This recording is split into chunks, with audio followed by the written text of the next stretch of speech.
3.5 शक्तिपीठांची कवाडं उघडी असताना वाटवाकडी करून तुमच्याकडे आले.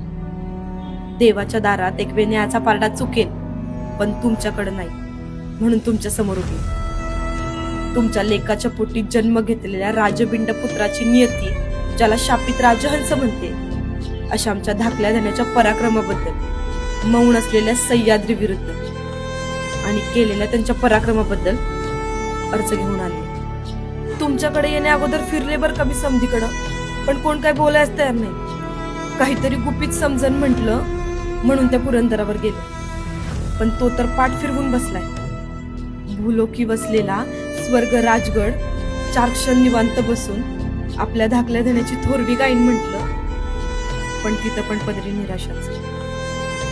शृंगारपूरला लागलेल्या बेईमानाच्या डागापायी ती माती सुद्धा बोलायला तयार नाही. आऊसाहेब, प्रत्येक गोष्टीला देव साक्षी असतो, पण स्वराज्य घडवताना प्रत्येक मावळ्याच्या पराक्रमाची साक्ष देणारा सह्याद्री फक्त शंभूराजांच्या पराक्रमावेळीच मौन का? स्वराज्य घडवताना जगदंबेने दिलेली तलवार एकच, मग ती थोरल्या धण्याच्या हाती वेगळी आणि धाकल्या धण्याच्या हाती वेगळी का?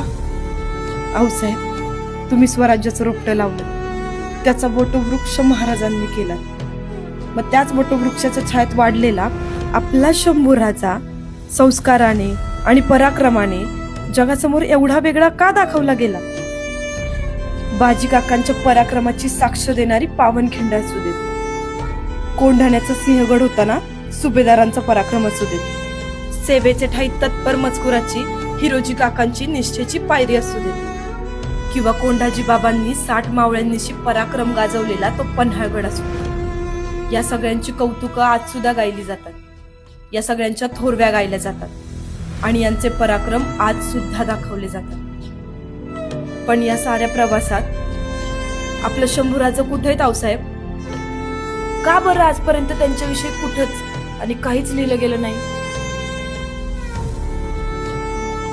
असे अनेक प्रश्न माझ्यासारख्या हजारो लोकांच्या मनात रोज येतात आणि त्यांनाच उत्तर म्हणून तुमच्या या बलाढ्य पराक्रमी छाव्याचा खरा इतिहास जगासमोर आणण्यासाठी रायगडच्या दरबारी मुजरा करून विडा उचललाय बघा. समाधान यातच आहे बघा की तुमच्या या राजबिंड छाव्याचा इतिहास धर्मरक्षक महावीर छत्रपती संभाजी महाराज या चित्रपटारूपी करण्याची संधी तुम्ही आम्हाला दिली आणि या संधीचं सोनं केल्याशिवाय आता आम्हाला घासगोड लागत नसतो. आऊसाहेब, निघालोय मोहिमेला. आशीर्वाद असू.